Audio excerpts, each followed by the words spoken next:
And I'm going to talk to you a little bit about why my tombstone only has my first name on it and nothing else that goes with it. There's a story that goes with it. Born in 1888 in Pierce area, Washington County.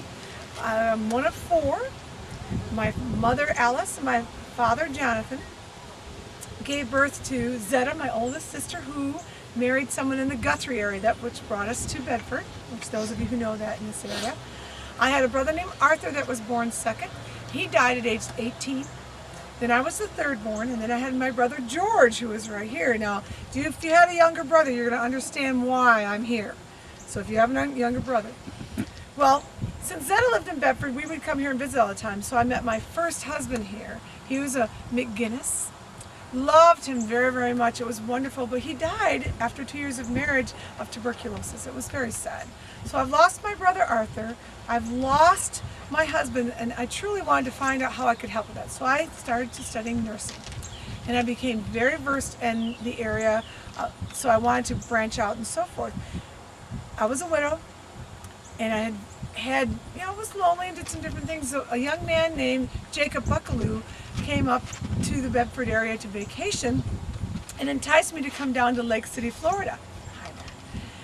And so I thought, well, I should go. It'd be great for my career to learn studying some different medicine and so forth. My brother George said, no, you belong here. Well, much to my dismay, or my brother's dismay, I went down to Lake City, Florida. Now, it's much better weather than this today. Spent a year with Jacob Buckaloo, married him, and after a year, we decided to separate. I put in for a transfer to Asheville, North Carolina, and to work at the first VA hospital was there. And so I was assigned to the VA wing, which was a very prestigious thing.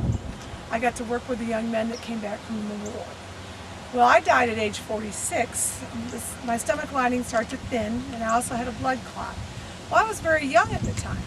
Well, my brother, which I told you about before, George, petitioned to have my remains come back here because he didn't want to have that man down in Lake City, Florida, have my remains. So when I was buried, my tombstone just says Lillian E. Sister. He didn't even want to have the name Buckaloo on the tombstone. So that is my story. I'm so glad you were here. Hi. I'm Jeremiah E. Dean, and I am most fortunate to meet all of you. I was born in Clark County, Kentucky on October 25th, 1821, and was one of 5 children born to James and Mary Dean. I am a veteran of the Mexican and last Civil Wars. When I was a small lad, I went to Marion County, Indiana, making that my home until about 14 years old, when I moved to Orange County to live with an uncle. Until attaining my majority, I worked on a farm, then worked 2 years at a grist mill in Lawrenceport, after which I moved to Bedford. In May 1847, I enlisted in Company I, 16th Regiment of the United States Infantry, serving in the Mexican War until I was honorably discharged at Newport, Kentucky in June 1848. On May 24th, 1849, I married Mary A. Owens, shortly after moving to Springville, where for almost 20 years I was engaged in blacksmithing. I felt the call to serve again, and in June 1861 enlisted in Company F, 15th Indiana Volunteers, where upon the organization of the company, I was elected first lieutenant, a position I held until after the Battle of Stone River, when I was elected captain of my company. The Battle of Stone River, I remember that well. It opened on the morning of December 31st, 1862, by the rebels attacking the right wing of our army under Alex McCook, and closed on January 2nd, 1863, with the repulse of Breckinridge's army on the left. During the first day's battle, my regiment was posted on the extreme left of the army, our left flank resting on the bank of Stone River. It was exposed to heavy fire from the opening battle until night closed over the scene of blood and carnage. My regiment, along with the 57th Indiana, held the front without any support whatever, repulsing 3 separate attacks by the rebels. My regiment aided materially in checking Breckinridge's advance and suffered severely from heavy artillery fire of the enemy. We lost 200 officers and men, killed and wounded, besides 3 missing. We received the personal thanks of General Crittenden and a complimentary notice from General Rosecrans.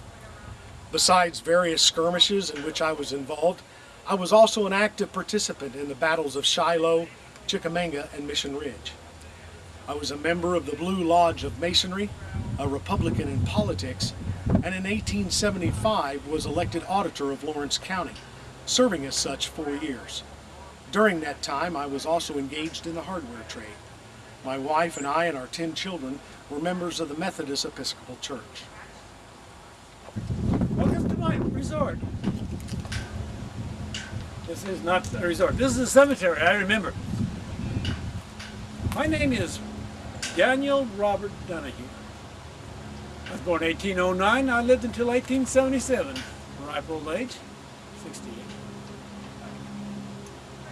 I was raised in Marietta, Ohio, and is there in Ohio that I became a member of the Army as a guard for the removal of the Seneca and Shawnee Indians from Ohio to Missouri.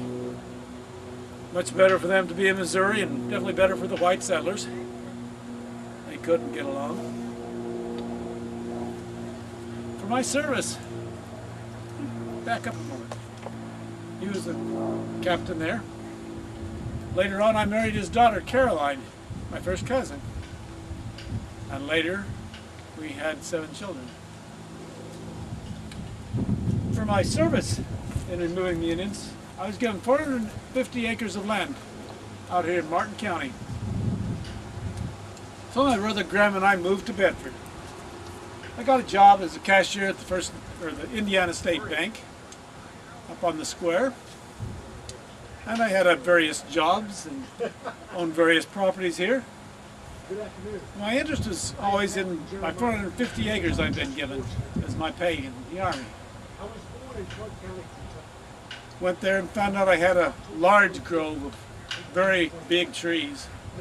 I wanted to protect them, so I took some spiked nails and drove them into the trees so they'd be worthless for timber purchasers and sawyers.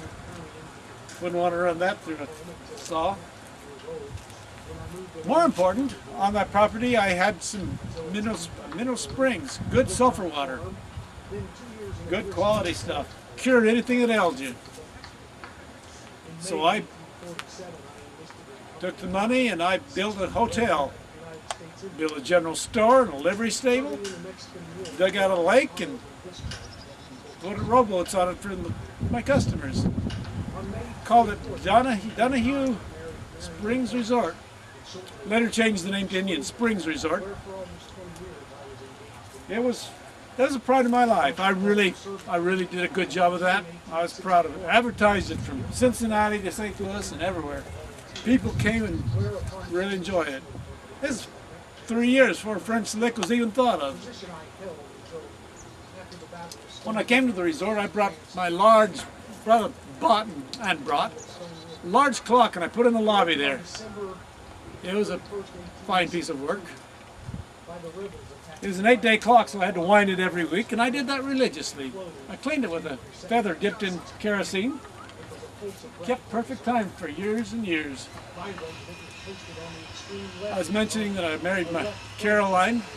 We had 7 children, born in the 1840s, the 1850s. One of them survived us.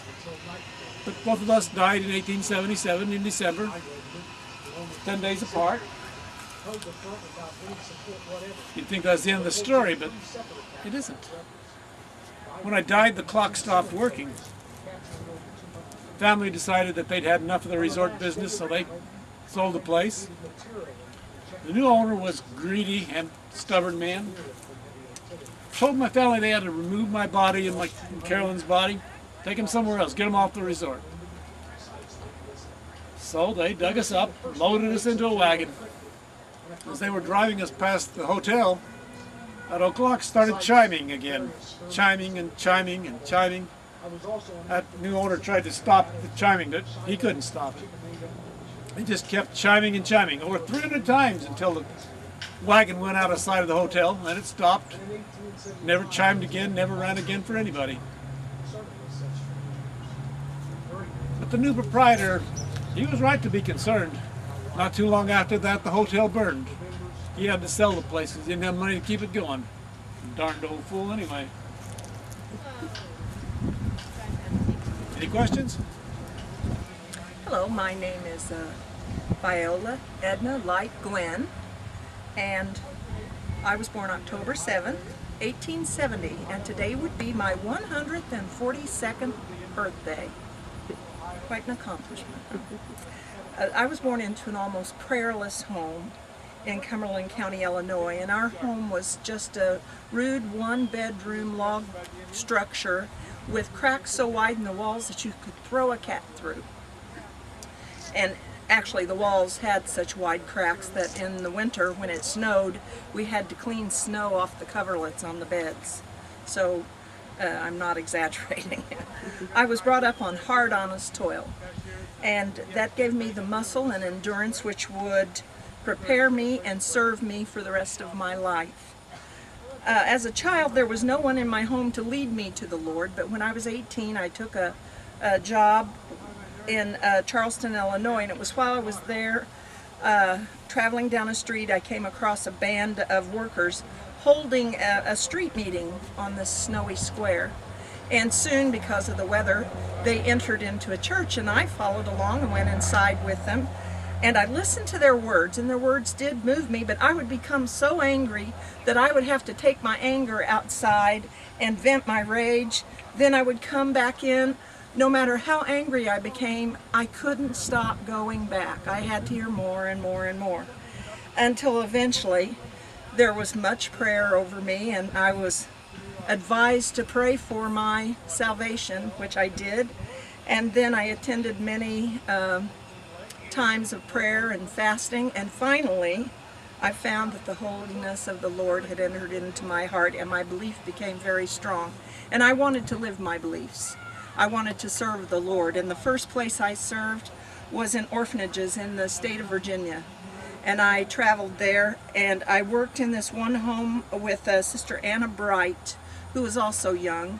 We would get up at 4 in the morning. We wouldn't get back to bed until about 11 o'clock at night. We spent our days doing cooking, cleaning, washing, and ironing, and I can't tell you what a chore that was in those days, but we did this for 40 people every day. So we worked quite hard, and I can tell you that the only way we made it was with the support of the Lord. He guided us there. After a time of service of this sort, I was called to do evangelical work, and I traveled extensively then. I was in Pennsylvania wearing my secondhand clothing that I had received at the orphanage, but I wasn't concerned about my appearance because I wasn't concerned with what people saw of me outwardly. It was the business of saving souls that kept me going.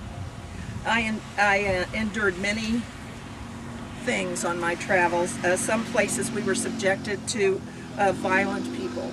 One evening we went to bed in a building we thought was safe. In the middle of the night, someone began hurling stones at the walls, and it was frightening sounds, and they broke windows.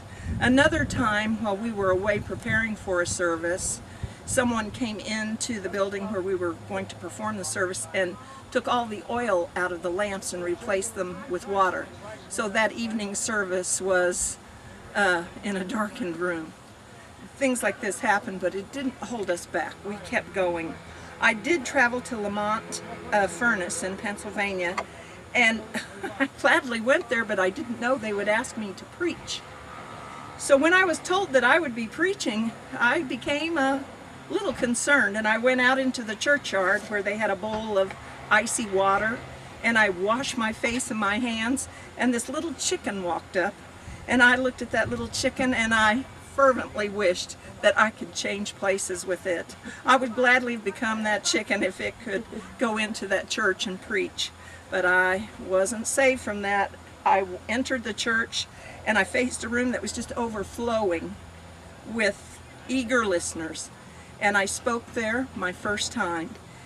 About midway through my speech, which I was determined would just be the truth as I knew it flowing from my heart through my lips to them, I looked and I saw that over almost all the people in the congregation were in tears.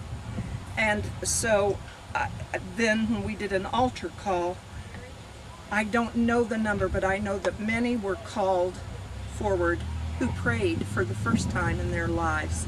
and I felt so good to be a part of that experience. After that, I was asked to speak quite often. I traveled to Washington County, Indiana, on the Muscatatuck River, and met 3 other young ladies there, and we preached a revival at the foot of the knobs there.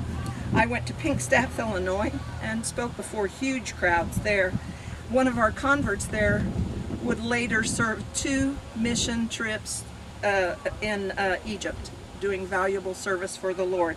In 1899, I traveled to Vincennes, Indiana, and I was asked to go into the wicked part of town and preach to those people there. And I gladly did this, feeling quite safe. And while I was there, I spoke to a young man who later went on to the mission fields of India. It was while I was traveling on another trip to Illinois that I met Brother L.E. Glenn, who rests here beside me, and we were to be married, and we had a son together. And in January the 21st of 1905, we traveled with baby Herman to Egypt to begin our first missionary trip there. And on the way there, Herman became sick. He was teething, and I think the new climate, the heat, everything got to him, and he began to get sicker. And I turned my face to the Lord many times and begged for the life of my child, and he did hear my prayer. He saved Herman from this disease, and Herman survived to live a while longer. This land was so barren, so hot, so overcome with insects, which would get around your face, and no one knew what these diseases were. We just could see how more than likely they were spread. But the people had many strange customs. They had many legends, and they seemed to live out these legends. There was one gentleman who went to this Coptic church, and he was possessed on his way to church every Sunday. He would go into the church, they would save him, he would come out and almost immediately be repossessed by this demon that was haunting him. But it was the women who really called out to me. They were truly oppressed. They were married too young, much too young to men 2 or 3 times older than they were, and they served as slaves and workers in the household. They had no privileges. It was amazing how they endured, but they managed. They were seldom allowed to go outside. In fact, I lived next to a young woman who, for 6 months before I saw her, for that entire 6 months, she was kept in seclusion. Even though her own brother had died and they had held his services, she was not allowed to go. She had to stay home and do all the chores and the work in the household. In fact, we as women were not allowed to appear in public at all as speakers or to do any sort of the work for the Lord that we would be noticed.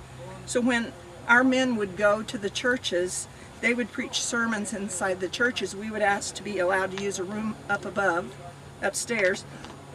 We were allowed to do this, and we would call the young women into us from Egypt.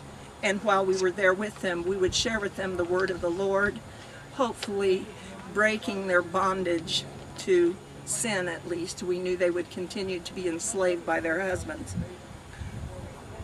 On this trip, Brother Glenn was made to suffer also from a mysterious illness which seemed to consume him, and it would come and go.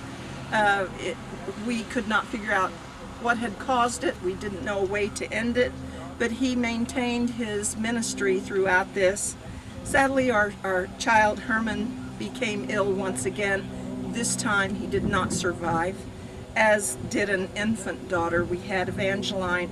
They both succumbed to this harsh climate, this new land, and they were laid to rest and remain at the edge of the Egyptian desert to this day. Our next trip to Egypt was in the 1920s, and when I traveled on this trip, I was asked to maintain an orphanage, and this meant going out and collecting goods, trying to get the things together to take care of all these children. And while I would travel to keep my children safe, I would have to leave them at the orphanage, and they were treated as the other orphans. And my children made statements in later years of their life that these things helped them become strong to do the things that were facing them. On my third trip to Egypt, I was not so lucky. I was diagnosed with an eye disease. I just noticed that my vision began to dim. It didn't seem to get better. I struggled, but I kept trying to do my work. My daughter, B, had to help take care of me to do the simplest task. And finally I was taken to an Austrian physician who was a specialist in eyes, and he said that the outcome of my disease was not good, that eventually I would be totally blind. And this was the burden that I was to bear. But I was convinced that I could continue to praise, and I could continue to teach, and I could continue to worship God and share my love of Him with others. My son Victor was to lose his way when he was in early manhood, and I prayed and prayed for Victor, although my husband, Brother Glenn, told me he felt that all was lost. I said no, I knew that God would not give up on Victor, so I would not give up on Victor. And surely enough, Victor did come back to the Lord and would become a missionary in his own right and become quite famous for his radio ministry as well as his personal outreach to in his own right, and save thousands and thousands of souls for the Lord. He is responsible for a church here in this community. His body is laid to rest behind me here, also in the cemetery with his wife. In September of 1939, I began to tire, and finally I called my family around me and I asked them to join hands and sing Amazing Grace with me. And as they did this, I went home to the Lord. That was September the 30th, 1939, and I was laid to rest here beneath this tree. And my son Victor was to have this stone made and placed here after the death of his father. And you'll notice that I've quoted you some dates that disagree with the dates on this stone. There was an error made, and my husband's dates were put under my name and vice versa, but the dates that I quoted you are the correct dates. But here we sleep happily side by side. The Honorable Joseph Giles, which is, you'll see his tombstone right here. A little bit about Joseph Giles. He was born in 1848 in the city of Mitchell, and he died, in fact, in 1928 in Miami. He spent over 40 years practicing law in Lawrence County. He was appointed as a circuit court judge for Monroe and Lawrence County in the late 1890s, and so he served faithfully for over 40 years, not only as a lawyer but also as a judge in the Lawrence County area. We know that he lived around on 16th Street, around M and N Street, so that would throw us somewhere probably in the neighborhood of where Family Video, in that area right there where he lived, we know in the 1890s. Now, as always, as when you are looking at gravesite and tombstones, sometimes you can get an idea of a way a person, more about them just by studying their tombstones, what's on their tombstones, or even who that he's buried with. And then that's the case of the good judge. That's an interesting fact here, because Joseph Giles, you'll see here on the marker, he's buried over here on this side with his wife Laura, which isn't uncommon, of course, to have your wife buried with him. She died young at the age of 21 years old. She was pretty young when she died. So she's on this side, but there's another grave over on this side too, and we find out who that is on the back side of this. And her name is Carrie Lee Giles. She was born in 1862 and died in 1947.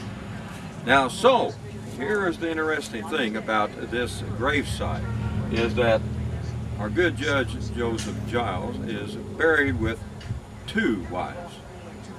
Now, my wife is over here. Well, she's not under the ground, she's over here, and so she can't hear it, but I'm planning on only her being buried next to me, but he's got two of them here. So when I start thinking about this a little bit more, on this side of the monument, we have two other people that are buried here in this family plot. This is Gilead Lee is buried here along with his wife Elijah Lee. So his father and mother-in-law are buried here with him. I have some mother-in-law jokes, but I never tell them on this side of the tombstone. I usually go on the other side. But he is buried with his father and mother-in-law over on this side. Now remember that I told you that Carrie Lee Giles is buried on the other side. Is one of his wives buried here, his second wife. So, with that information, with his mother and father-in-law buried with him, you can come to the conclusion during the research that his two wives are two sisters. So they are actually buried not only with their husband, but these two sisters are also buried with their mother and father, which makes it kind of nice. Also, for those that have been always interested in the Sarah Schaefer murder of January, I believe, 21st of 1904, Judge Giles also did opening remarks in February of 1905 for the state in the prosecution on the murder trial of Evans and Browning, which was being brought forth for the murder of Sarah Schaefer. But they were cleared and it never went anywhere. But another part of the claim to fame of our judge is that he was involved with this, probably the most famous murder of Lawrence County. So, another one of the interesting people in our community that we are remembering and preserving, and it helped build our community. And while that I'm on the camera, I just think that every person that is in here in some way or shape or form has helped to mold our community, even though that we don't know their names, but they were superstar status to somebody. And so I think every person that's in this cemetery needs to be remembered myself. Okay, sorry, let me... Is it okay if, good afternoon and welcome to the Pulpers section of Beech Grove Cemetery. Right now we're in about the 1930s section of the Pulpers area right here. And we're standing at the approximate grave of Mr. Jake Jenkins. Jenkins was Bedford born and raised, and his parents were actually preachers here in town. Jenkins led quite a different life than what you might think the preacher's kid should lead, but nevertheless it was quite exciting. He had quite a few friends who were nationally known for their endeavors in the crime scenes.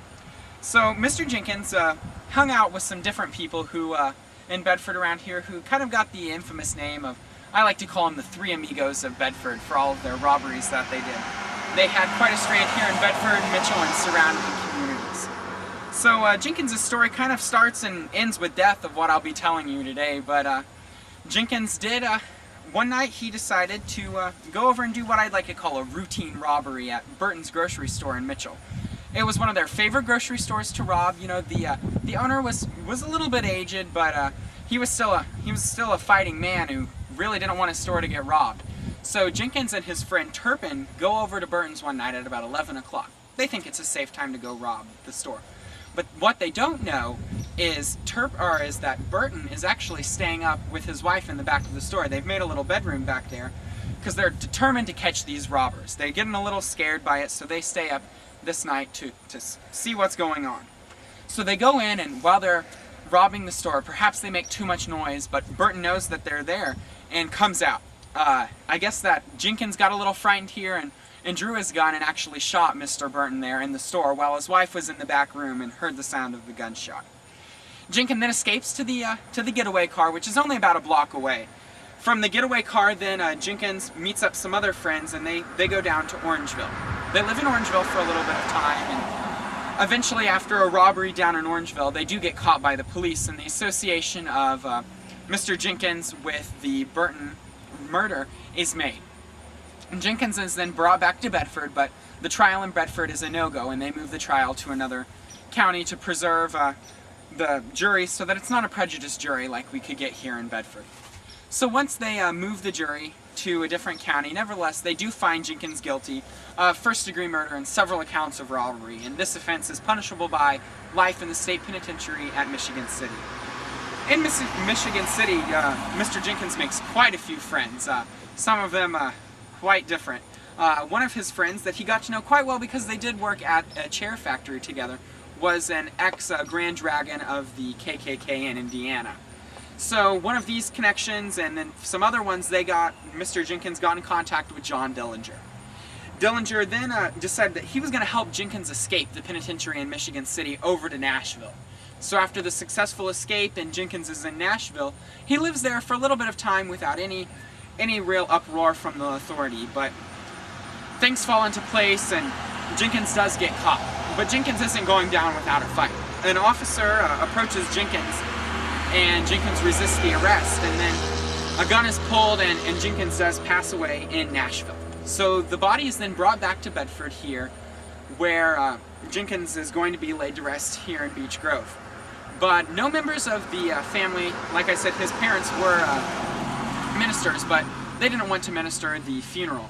And what we've gathered here today is that Mr. Glenn, perhaps related to the tombstone of the Glenn stop over there, actually officiated the funeral for us. So Jenkins is laid to rest here at this tombstone. As we can tell, there's no marker. Perhaps because the memory of Jenkins no one in his family was really all that proud of him because he was a preacher's kid, and that wasn't what the dignity of the Jenkins family was all about.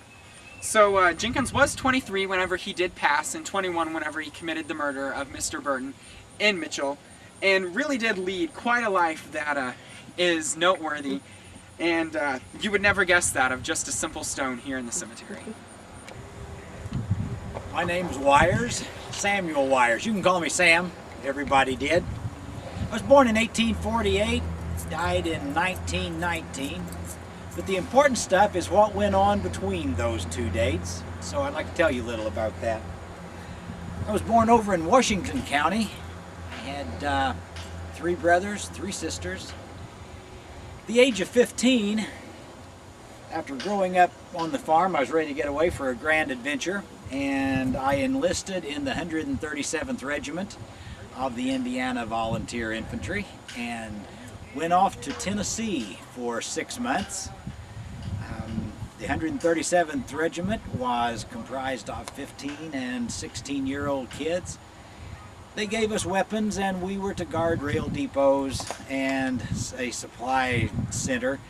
And that was used for support of General Sherman as he marched through Atlanta on his way to the sea.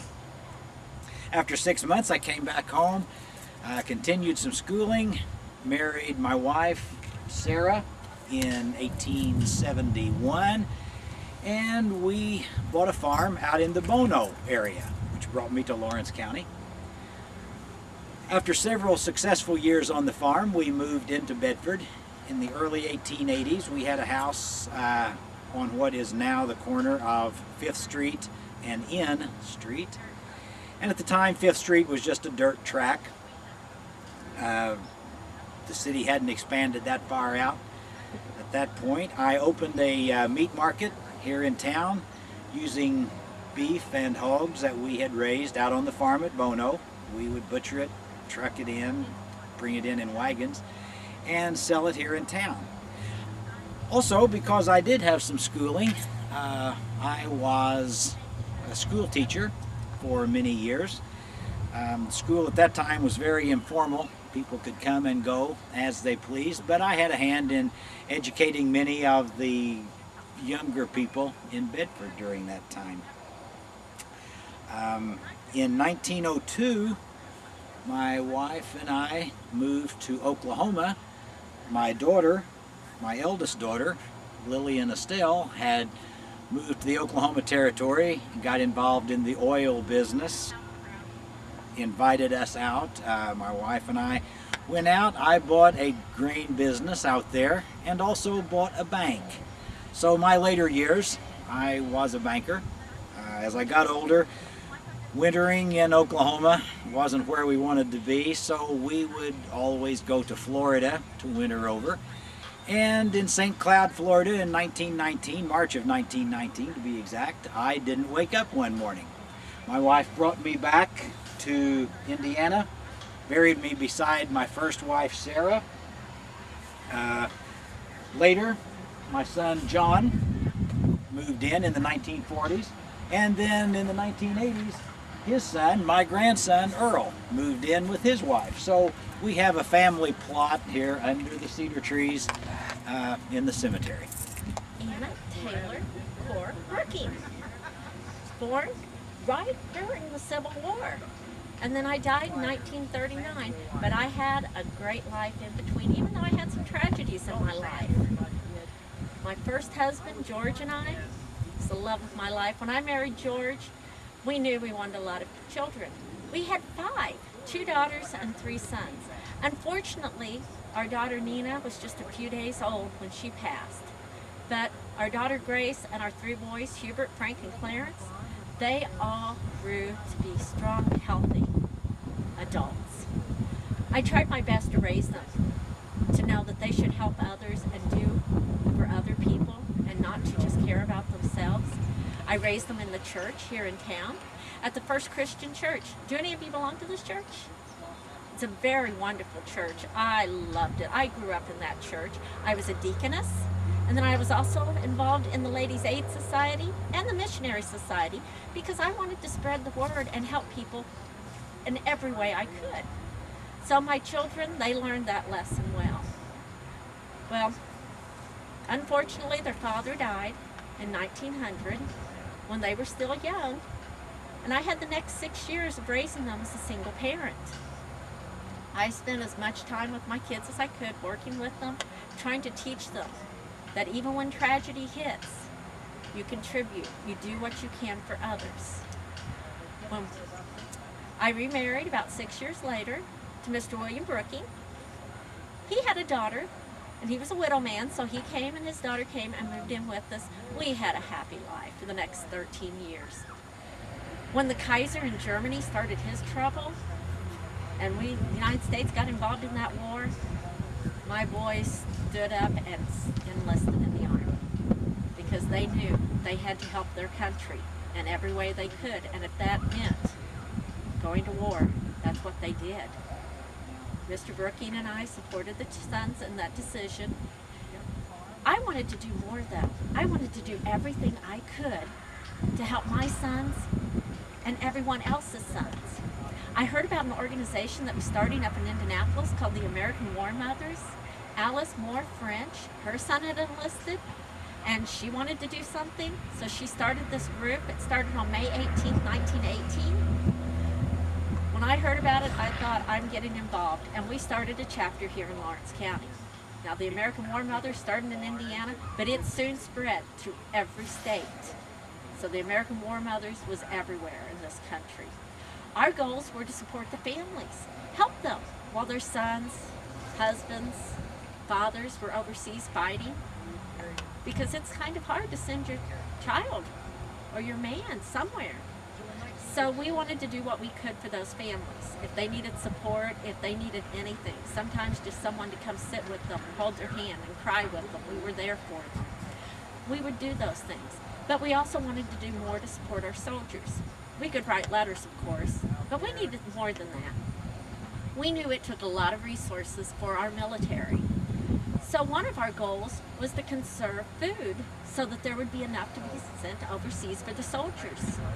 So one of our movements was to conserve wheat, sugar, flour, anything that they would need, the fats, the butter, the lard, so that our soldiers would be healthy and have the best chance of winning this war. So we spread recipes so that people would have alternatives, so that if they wanted to use less meat, what could they cook instead? That was one of our big movements. Most men came home, but not all did. So if there was a death in a family, the war mothers were there. If there was a wounded soldier that came home, the war mothers were there. We wanted to continue to do that even after the United States won the war. So then I started working in the Women's Relief Corps. Our goal, and this was again with Mrs. French up in Indianapolis, was to encourage people to solve their problems by talking and not by bloodshed. So she went all over the country and all over the world. She tried to start an international war mothers group. She had a little bit of success, but unfortunately as I walk around today, I see that there were still wars going on. when I passed in 1939, there was just talk of going into another war, the problems in Germany again, even though they had just been through this 20 years earlier. I was hopeful that our country wouldn't be involved, but as I walk around, I see Gordon Johnson's cemetery grave over there, that he, had to fight in World War II. So unfortunately, there is still war. Hopefully, if we can keep working together, eventually we will find a solution and we can stop the wars. Hello, my name is Maggie Patton Waldron, and this is my cemetery plot. I'm here. This next to me is my husband John and 5 of my 11 children. The information that was given out, it mentions 10 children, but the information I was given, there actually are 11 children. I was born in Ontario, Canada, in Toronto in 1857. My parents were Irish immigrants, but by the time I was 3, we were living in Tennessee. So I grew up in Tennessee. And in 1876, I married John Waldron. He was from, I'm going to say he's from West Virginia. His family moved around a lot, but they ended up in West Virginia, so we'll just say West Virginia. They lived in Kentucky and they also lived in Maryland, but they ended up in West Virginia by the time I knew him. We married in 1876 and we moved to Alabama, and we lived there for a short time. We had the first of our 11 children there. Her name was Anna, and she passed away when she was 2 years old. During this time in the 1870s in the South, it was really rough because it was during the Reconstruction period of after the Civil War, and the economy was bad, especially in the South, and it was hard to find very good jobs. And John had that problem. He had to travel a lot. He traveled the South and the Midwest looking for a job that would pay enough where we could have a fairly good life. And so during that time, he was gone a lot. And after Anna passed away, I went to West Virginia and I stayed there with his parents and his sisters and brothers in their homes. And he would write to me and visit. I have a poem that I wrote to him during this time, and I'll read it to you. To my absent darling, tonight I clasp my weary hands in restless thought across my brow. Alone with memory and grief, I keep my vigil. Where art thou? Oh, where, Saul, as you wander wide, my thoughts, like flowers that love the sun, will follow thee. Though fate divide the hearts that love has bound in one. Maggie Waldron. She actually wrote that too. And so I moved here with him, and we began the rest of our family. Like I said, we had 11 children, 10 of whom were born in Indiana. Out of those 11 children, there were 2 sets of twins. The youngest was a set of twins, and the first that was born in Indiana was a set of twins. Out of those twins, only one lived to be an adult. Out of those 4 children, only one lived to be an adult. The first set, the little girl, she did grow up to become an adult and to have, be married and have children. But the boy died on the day he was born. The youngest of the twins are here. And there's one here and there's one at the end. Edith and Esther. Edith died on the day of birth, and Esther lived for about a month, and then she passed away also. And there's a little one in the middle. Her name is Rachel. She died at about a year old, a little older than a year. So out of those 11 children, only 6 lived to adulthood. There was the little one in Alabama, there was the twin, and then there were these 3, the 2 twins, and then the other little girl. In 1890, we bought property on Pump House Road. My understanding is the property is now under State Road 37. But we bought property there, 2 acres, and we built a house, and we lived there. And I lived there until my death in 1898. Did not get to live there very long. I was only 41 years old when I passed away. I don't know what from. My youngest child at the time was 5 years old. My youngest living child was 5 years old. My oldest one was 18. 36. Switch on the first person now. Some of the interesting things about the graves, or the stones. This stone was carved by John, her husband. And this stone was carved by their sons, John and Grant. And when he died in 1909, they wanted him to have a stone that was like hers. So they tried to make it look the same. And it does, more or less, you know, as much as. And then whenever the son John passed away in 1966, he was an older man, but he wanted to be buried here with his parents. And he wanted his stone to look like theirs. So he had made arrangements for someone to do that. The only difference I can see in them that would be intentional would be the father, the husband, has a W on the side instead of crosses. Theirs have crosses. Also, I think it's interesting that her husband, he put her maiden name on the stone. And you hardly ever see that. He put her maiden name on there, and he also put Maggie. Her given name was Margaret. And usually people put their given name on their tombstone. But he did that. Since he carved that, he would have chose what he wanted to put on there. So those are the things I think is especially interesting about the stones. Do you have any questions? No? Cummins Acton was also born in 1818. We were wed in 1820. I'm sorry, 1840. I was born just in time to later serve in the Civil War. I served in the Company H of the 120th Indiana Infantry, which was an actual fighting outfit. We served throughout the Civil War.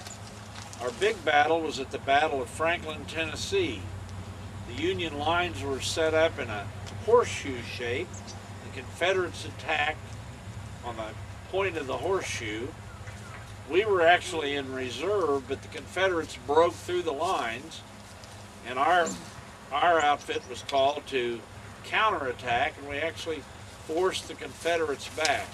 It was a horrific battle, several thousand killed on both sides. The Confederate Army actually lost 7 generals in that particular battle. Well, I was wounded and was sent home back to Lawrence County, and I resumed my farming career, and I also became a preacher. Now, along about 1870, there was a bit of unpleasantness came along because I had 3 hogs. They were rather distinctive hogs. They were black and white splotches on the hogs. So I didn't bother to use the typical method of marking the hogs, which was to put notches in their ear.